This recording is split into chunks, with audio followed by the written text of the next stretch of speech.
আমার ছোট বন্ধুরা, আজকে আমি তোমাদের শেখাবো যে সুদ বা ইন্টারেস্ট।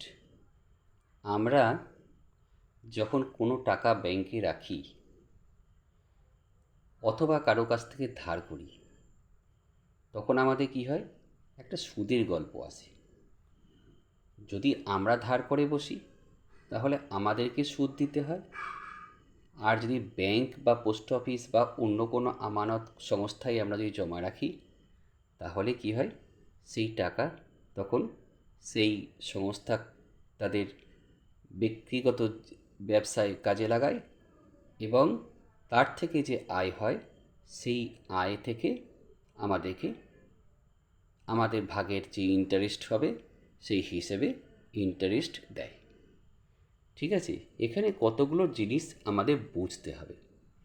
সেটা হচ্ছে ইন্টারেস্ট বা সুদ, যে গল্পটা আমি বলছি সেইটা আমাদের দুটো ভাগে ভাগ করা যায়। একটা হচ্ছে সিম্পল ইন্টারেস্ট বা সরল সুদ, আর একটা হচ্ছে আমাদের কম্পাউন্ড ইন্টারেস্ট বা চক্রবৃদ্ধি সুদ। ঠিক আছে, এমনিতে আমাদের ব্যাংক যখন বা পোস্ট অফিস যখন হিসেবটা হয় তখন সেখানে চক্রবৃদ্ধি সুদ ব্যাপারটাই আসে, কিন্তু কম্পাউন্ড ইন্টারেস্ট ব্যাপারটার মধ্যেই সিম্পল ইন্টারেস্ট ব্যাপারটা আছে।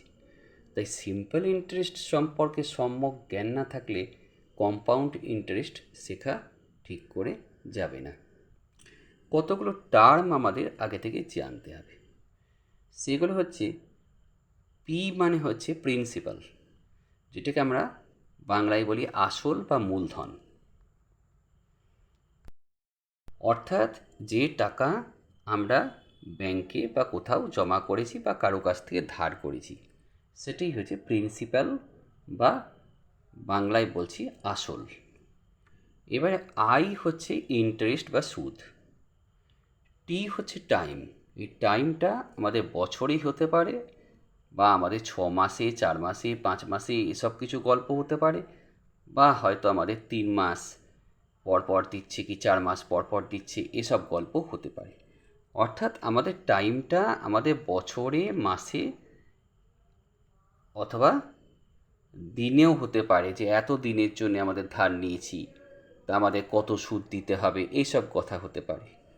ঠিক আছে, আর হচ্ছে রেট অফ ইন্টারেস্ট বা সুদের হার। এই সুদের হার যখন বলা হবে তখন কিন্তু ভালো করে দেখে নেবে যে সেটা বছরে সুদ দিচ্ছে না আমাদের অর্থ বছরে মানে 6 মাস পর পর সুদ দিচ্ছে, না আমাদের কোয়ার্টারলি মানে 3 মাস পর পর সুদ দিচ্ছে। ঠিক আছে, তাহলে আই বের করার ফর্মুলা হচ্ছে I equal to P R টি, মানে পি গুণিত আর গুণিত টি বাই 100। এই ফর্মুলাতে আমরা বার করব। ঠিক আছে, যদি আর আমাদের এখানে বছরে দিয়ে দেয় যে বছরে 10% সুদ দিচ্ছে, তবেই কিন্তু আমাদের এখানে টি এর জায়গায় আমরা বছর কথাটা লিখব। যদি এখানে দিয়ে দেয় যে আমাদের এটা হাফ ইয়ারলি সুদ দিচ্ছে, ঠিক আছে, তাহলে কিন্তু আমাদের যত বছর থাকবে সেটাকে কিন্তু আমরা ওইভাবেই চেঞ্জ করে নেব। ঠিক আছে, 6 মাসে চেঞ্জ করে নেব, 6 মাসে কত হচ্ছে সেই হিসেব করেই কিন্তু আমাদের জিনিসটা হবে। যদি আমাদের বছরে দেয় তাহলে তো 1 বছরে একবার হলো। যদি আমাদের মানে 6 মাস পর পর দিচ্ছে তাহলে কী হচ্ছে, বছরে সেটা দুবার দেওয়া হচ্ছে। যদি কোয়ার্টারলি ব্যাপারটা আসছে তাহলে বছরে 4বার দেওয়া হচ্ছে সুদ। ঠিক আছে না, সেই হিসেবে আমরা দেখে নেব আরটা আমাদের কি পার্সেন্ট করে কত দেওয়া আছে, পার্সেন্ট এত পার্সেন্ট ইয়ারলি না হাফ ইয়ারলি না কোয়ার্টারলি, ব্যাপারটা কিন্তু বুঝতে হবে। কিন্তু সরল সুদে আমরা মেনলি অঙ্কগুলোতে দেখব যে এখানে বছরই বলা আছে। যদি আমাদের বছর না বলা থাকে, যদি মাস বলা থাকে, তাহলে সেটা কিন্তু আমাদের বছরে চেঞ্জ করে নিতে হবে সরল সুদের বেলা। ঠিক আছে, বা দিনও যদি বলে দিয়ে থাকে তাহলে সেটাও আমাদের কিন্তু বছরে চেঞ্জ করে নিতে হবে যখন আমরা সরল সুদ বলবো। কেন সরল সুদের অঙ্কগুলোতে ম্যাক্সিমাম আমাদের আরটা কিন্তু আমাদের বলে দেবে যে এত পার্সেন্ট পার অ্যানাম বা বছরে বার্ষিক সুদের হার এত। ঠিক আছে, আচ্ছা, তাহলে এই হলো আমাদের সুদ বের করার ফর্মুলা। এইবার একটা গল্প আসে, সেটা হচ্ছে সুদাসল বা অ্যামাউন্ট। এটা মানে হচ্ছে যে টাকা আমি রেখেছিলাম বা ধার করেছিলাম তার সঙ্গে ইন্টারেস্ট যোগ হয়ে গিয়ে যে টাকাটা হলো, যেটা আমি ফেরত পেলাম বা কাউকে ধার নিয়েছিলাম তো তাকে ফেরত দিতে হলো, সেইটা হচ্ছে সুদ আসল বা অ্যামাউন্ট।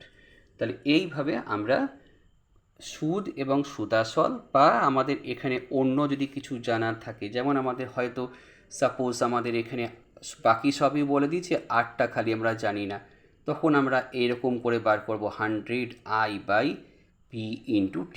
এখানে খেয়াল রাখতে হবে যে যেটা এখানে বলবে সেইটা পিআরটির আমাদের সেই জিনিসটা বাদ দিয়ে বাকিটা আমাদের এখানে লিখতে হবে গুণ করে।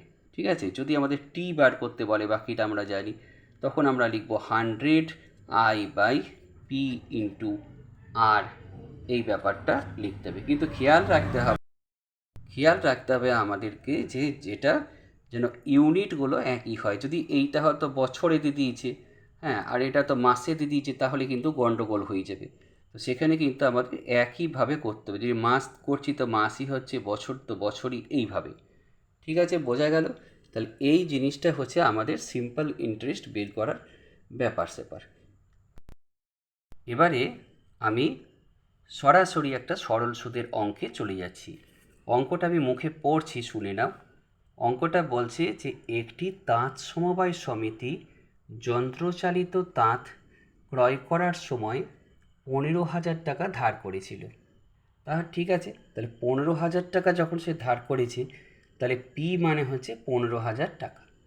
এবার বলছে যে 5 বছর পর সেই ধার শোধ করতে সমিতিকে 22,125 টাকা দিতে হলো। তাহলে এটা হচ্ছে কিন্তু সুদ এবং আসল দুটো মিলিয়ে। ঠিক আছে, 5 বছর পর বলা হয়েছে, তাহলে টি সমান 5 বছর। ঠিক আছে, এইখানে এবার জিজ্ঞেস করেছে যে ব্যাংকের বার্ষিক শতকরা সরল সুদের হার নির্ণয় করো। প্রশ্নটা তো পড়া হয়ে গেছে, ভালো করে বোঝা হয়ে গেছে। এইবার তাহলে আমাদের বোঝা যাচ্ছে যে পি সমান হচ্ছে 15,000 টাকা, এ সমান 22,000 এত, টি সমান এত, আর সমান এত। এখানে কিন্তু এ সমান বলা আছে।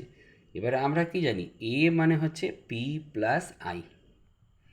ঠিক আছে, তাহলে এইখান থেকে আমি আইটাকে বার করে নেব।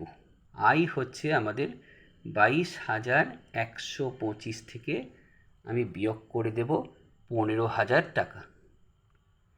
ঠিক আছে, তাহলে এখানে আমি ইন্টারেস্ট কত পেলাম না, 22,000 থেকে 22,125 থেকে 15,000 বিয়োগ করে আমি পেলাম যে 7,125 টাকা এখানে ওই সংস্থাকে ইন্টারেস্ট বা সুদ দিতে হয়েছে। তাহলে প্রশ্ন হচ্ছে বার্ষিক সুদের হার কত। ঠিক আছে, এটা কিন্তু বার্ষিক, দেখো এখানেও বছর বলা আছে। ঠিক আছে, এইগুলো কিন্তু খেয়াল রাখতে হবে যেটা একই ইউনিট হয় এটা। এইবার আমাকে কি চেয়েছে, আর আমি কি জানি I = P/R/T/100। তাহলে যদি তাই হয়, তাহলে আমাদের কি হয়ে যাবে না, আর সমান হয়ে যাবে 100 × I/P/T। খেয়াল রাখতে হবে P/R/Tর মধ্যে কোনটা যাচ্ছে। এখানে উপরে সবসময় 100 × I, নিচে সেই জিনিসটা বাদ দিয়ে বাকিটা লিখব। তাই এখানে আমরা যদি ভ্যালুগুলোকে বসাই, ভ্যালুগুলো বসালে জিনিসটা হচ্ছে 100 × 7,125/15,000 × 5। এবার আমাদের কাটাকুটি করতে হবে, এখানে দুটো শূন্য কেটে গেল। ঠিক আছে, এবার আরও 5 দিয়ে এটা কাটবে। এখানে আমরা যদি ভ্যালুগুলো সব কাটাকুটি করেছি, সে কাটাকুটি করবার পর যেটা উত্তর এসেছে সেটা হচ্ছে 9.5%। তাহলে বোঝা যাচ্ছে যে আমাদের ওই ব্যাংকের যেটা সুদের হার, সেই সুদের হারটা হচ্ছে 9.5% পার অ্যানাম, মানে বার্ষিক সরল সুদের হার।